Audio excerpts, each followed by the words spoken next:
एक नहीं दोस्तों, दो पर्शियन गल्फ में इस वक्त तैनात हैं और चक्कर काट रहे हैं, यानी ईरान के बेहद करीब चक्कर काट रहे हैं।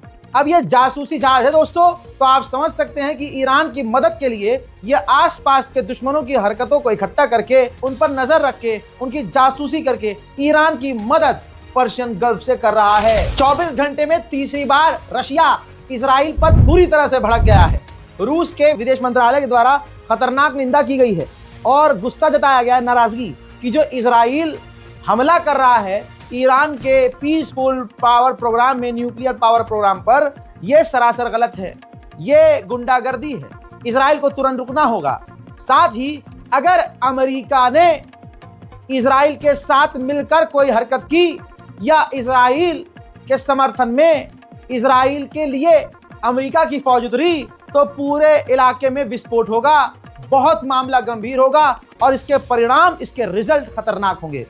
हम अमेरिका को वार्न करते हैं कि किसी भी तरह से मिलिट्री की हेल्प, सेना के द्वारा अपनी सेना की मदद, अपने हथियारों की मदद इजराइल को न दी जाए। उधर रशिया के न्यूक्लियर चीफ ने कहा है कि अगर इजराइल ने ईरान के बुशहर न्यूक्लियर पावर प्लांट पर हमला कर दिया तो एक बार फिर से इतिहास में जो काला खतरनाक समय गुजरा, चेरनोबिल, यानी एक समय जब रशिया टूटा नहीं था, तो आज जो यूक्रेन है वो रशिया के हाथ में था और वहां पर ऐसे ही लापरवाही से न्यूक्लियर जो है वो लीक हो गया था, रेडिएशन फैल गई थी। हालात आज तक इतने खराब हैं कि उस पूरे शहर में कोई नहीं रह सकता, क्योंकि रेडिएशन आज भी फैली हुई है और वो जगह जिंदा जहन्नम है। अब यही बात रशिया ने आधिकारिक तौर से कही है, लेकिन फिर भी इजराइल ईरान के परमाणु पावर प्लांट्स पर लगातार हमला करके वहां की आवाम को खतरे में डाल रहा है। उधर ईरान को मिली है बड़ी कामयाबी। ईरान ने सबसे पहले घर के गद्दारों को, आस्तीन के सांपों को पकड़कर बड़े बड़े हथियार और इनके खतरनाक प्लान्स को फेल किया है, हथियार जब्त किए हैं। ईरान को अंदर ही अंदर रहकर बड़े नुकसान पहुंचाने की तैयारी थी। अगली रिपोर्ट यह है कि चाइना और यानी शी जिनपिंग और व्लादिमीर पुतिन, रूस के राष्ट्रपति, ने ईरान और इजराइल की जंग को लेकर फोन पर बात की है। हजरात, ईरान ने जो अभी हाल फिलहाल में इजराइल पर हमला किया था, उसका वीडियो लॉन्च, रॉकेट लॉन्च का जो वीडियो है, खुद जारी कर दिया है। इस मिसाइल ने इजराइल पर तबाही मचाई थी।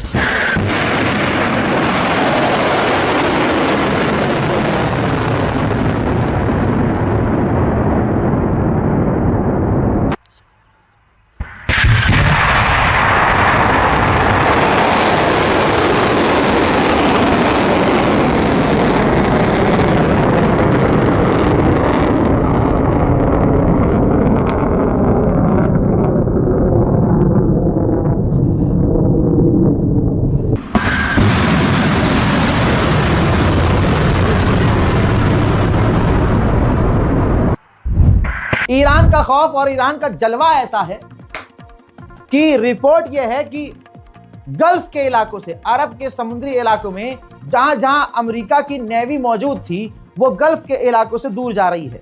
एक्सपर्ट कह रहे हैं कि अमेरिका की नेवी ईरान की मिसाइलों की रेंज से बाहर जा रही है। सबको पता है कि चोरी चोरी, चुपके चुपके इस इजराइल ने भी डिमोना न्यूक्लियर बना लिया है। डिमोना में उसका नाम यही है, Dimona nuclear power plant, Dimona nuclear plant, जो कि इजराइल का परमाणु प्लांट है। लेकिन इसने कोई एग्रीमेंट साइन नहीं किया, न इसके पास कोई राइट था कि यह परमाणु बना सके, लेकिन इसने बना दिया। अब खतरा यह है कि ईरान ने धमकी दी है, बहुत बड़ी धमकी है। ईरान ने धमकी दी है कि अपना डिमोना न्यूक्लियर पावर प्लांट खाली कर दें।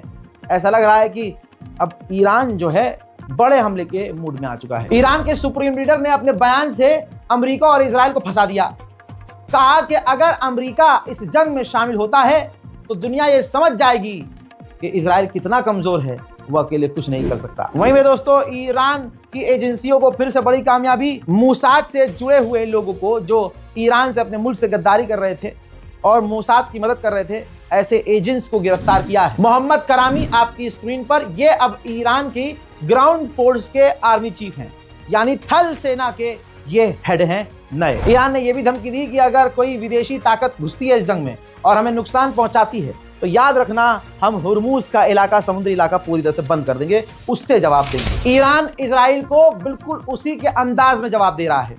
अब ईरान के विदेश मंत्री ने इजरायलियों को चेतावनी दी है कि अपने आर्मी के बेस से दूर हो जाओ, मिलिट्री साइट से दूर हो जाओ, अपने न्यूक्लियर पावर प्लांट से दूर हो जाओ, और लैब और साइंस लैब ऐसी जहां हथियार बन रहे हैं या टेस्ट किए जाते हैं वहां से दूर हो जाओ। क्यों?